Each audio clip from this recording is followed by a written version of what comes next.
As Brian and Mike reminded me, this is your 21st year. You have a lot of different teams over all those years.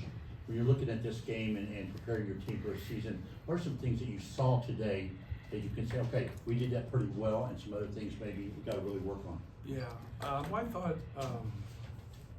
obviously, Fletcher's shot-making ability, and did a good job of finding him. We had some offensive rebound spray outs. Jack hit him a couple times. Braden obviously found me, but I thought that probably ends up being the difference. Only having 7 turnovers. Anytime you can play a game and have your turnovers under 10, that's going to be good. But what sticks out, obviously, the improvement is the rebounds being even and giving up 20 offensive rebounds. And you get when somebody is inconsistent from 3 and maybe taking a couple ill-advised threes, but 20 of them is a big number.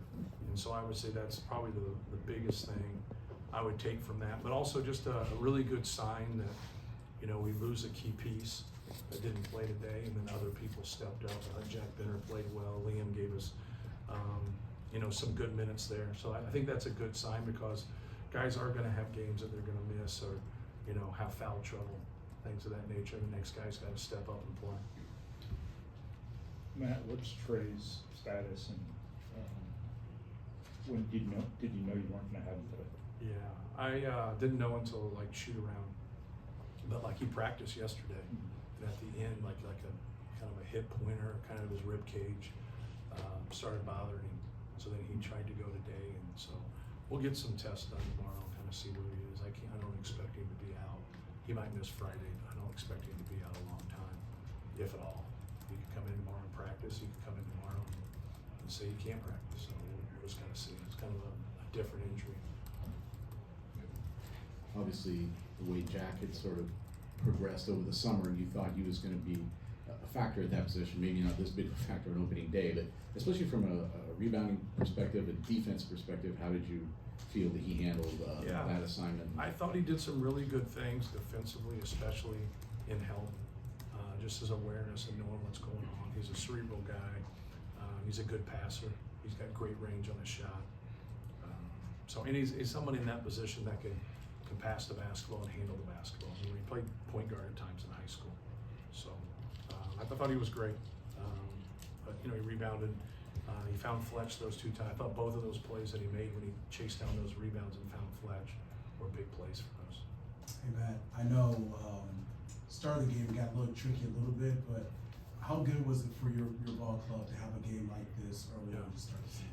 Yeah, I think they just couldn't get on track shooting the basketball. I think they had to have some of those go down to get us close a little bit. But I think anytime you can get that first game in play and get that under you, especially with a little bit of adversity, I think it helps you. Like a coach likes adversity, but you still win, right? You don't want the adversity where it's a loss, but that's normally the best teacher. And for us, we wanted to get to Hughes, and he still hit 3 threes. I thought Hughes played well. I thought he did some good things. Casey, we recruited him when he was younger, did some good things. They just, you just can't go 2 for 26 from your next 3 guys and expect to win a game. They just didn't shoot the ball well, and we all have those games for that. But I don't want to take anything away from our defense either. I thought our guys did some really good things. But no, just looking at it, you want to get into that grind of moving to the next game, but learning from the past, right? So we got to learn. We got to do a better job of rebounding. But the thing that never ends is the rebounding and taking care of the ball. And if you think you got it figured out, you're fooling yourself. You never have it. You're always working on those 2 areas, because if you can win the possession war and you have equal teams, you're normally going to win the game.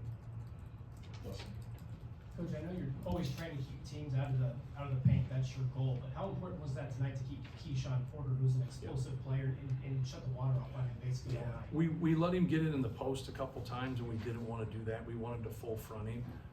The other thing was keeping him off the glass.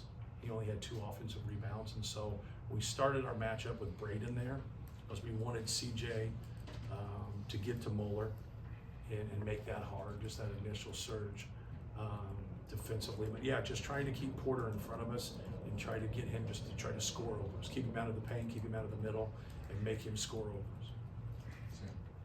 I think you're aware of the pulse of your fan base where people love Fletcher Lawyer or they want to replace him. It seems like that's kind of been the. Well, the people that want to replace him aren't very smart. That's what I was going to ask. So let's don't hang out with them.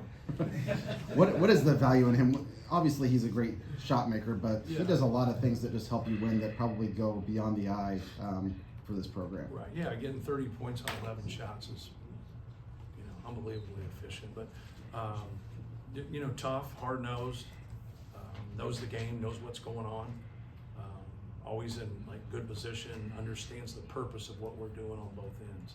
And that's what a good player does. A good player understands purpose to why things work. Other guys are just talented and they're hooping and they're playing. You know, he understands things. He understands angles of screens. He understands pace. He understands when they take things away from him. So he's a great player. You know, he's won a lot of basketball games. He's probably going to leave here as, you know, with Braden and TK as the, you know, all-time winningest players. Matt, even on a night where Jakari doesn't have a big point total, just his aggressiveness on offense and when to attack, how has that kind of evolved this offseason? Yeah, we had 2 exhibitions and 2 scrimmages, and he played really well in all 4 of them. He didn't have a great night today. Just, you know, missed a layup in transition. He had the one where the ball squirted around on an offensive rebound. He missed that one. He missed another one. And then it's hard to sometimes pick up the pieces and feel good about yourself. I was glad, you know, he stuck that 3 there. He's played really well for us. He's done some really good things. Today wasn't his day, but it's like I talk about in the NCAA tournament. If you're going to play 6 games, you're probably not going to shoot well in 6 games, right? You got to understand. Well, the same for any sequence of 6 games. You're just not going to be always great for 6 straight games. It's just not the way it is. But you can do other things, and he does a lot of other things, you know, for us. So good guys, worked really, really hard. We have more than 5 starters, so I think you saw that tonight. Right. 2018, 7 fouls drawn between Clough and Jacobson. Is that Say it again. 20 points, 18 rebounds, 7 fouls drawn between the 2 centers? Is Yeah. that kind of more like it for you? Is what your Yeah. program's been? Yeah. You know, just a combination. Sometimes people don't look at it that way. I've always looked at it that way. You know, having 19 and 18. If one guy played 40 minutes, got 19 and 18, like everybody would go crazy, right? Damn, that's impressive. Well, that's what they got, right? 20, is it 20? My math skills. The Delcom schools in Muncie strike again. 20 11 plus points, 9. 20 points, 18 rebounds. There we go. I actually have a master's degree, so that's what you get when you go into coaching. No, I thought they were good. I thought Daniel had some opportunities that he'd like to have back, you know, just around the rim that were pretty close right there. But he just needs to stay, Daniel just needs to stay aggressive. I thought Oscar looked comfortable in a couple post moves, and that's where, for him, like it's one thing, but Oscar Clough has averaged 18 points in you know, a college season before, right? So like he's done that. He's not gonna, you know, get the same volume with us, you know, but there can be particular games where he does. So like we need him to score this back to the basket. We need Daniel to keep being a lob threat. Got to get it from a defensive standpoint to shore it up a little bit better. They don't need to have that many opportunities. We got to do a better job of keeping the ball in the paint, but they got to do a better job of boxing out. Like they, you know, they have 18 rebounds between them, but they got to do a better job of hitting. They gave up some offensive rebounds tonight because if you look at, you know, AJ Casey, Joshua Hughes, Dyson Murr, if I'm saying his last name correctly, those guys, that's 14 offensive rebounds, and those are 4s, 5s right there. So we got to do a better job, and it's not always them. We do switch, and sometimes things are more team. But like those guys, if they want an area where they can secure things for us, is keep being on the offensive glass and keep them off the offensive glass. Aaron? Daniel Jacobson had 11 points, 2 blocks, and it seemed like every time he scored, he was fist bumping or just bringing some form of energy. Yeah. What do you think that having that form of energy, and especially off the bench at a center position, can do for y'all this year? I think it helps, you know, just from the fact that it's kind of like a tag team with, you know, Oscar's a bigger, more physical guy, and he's a longer, more athletic guy, just to have like a different look. I think that sometimes can cause problems because they're 2 totally different players, even though they play the same position. But no, Daniel's had good energy about him, and he's done some really good things, you know, for us. I think he'd like to have a couple of those lob passes back that he didn't, you know. But it's him getting comfortable when he gets out of things, being able to jump, catch, finish. Everything doesn't have to be an alley-oop, but you're such a target when you're that long and you have that kind of size. But no, he's been great. Yeah, under the 10-minute mark in the second half, you gave that lineup with Meyer and Fletch and Braden about a 4 or 5 minute run there. Right. Were you looking for something specific, and I guess what did you see out of it? Yeah, no, just trying to get guys minutes, but also, at times when you're subbing and you're doing different things, you're getting minutes, then you don't like your lineup all the time. Obviously, that's a good lineup, and I like any real combination of our 5 guards, that got to play. But I thought Omer did some good things.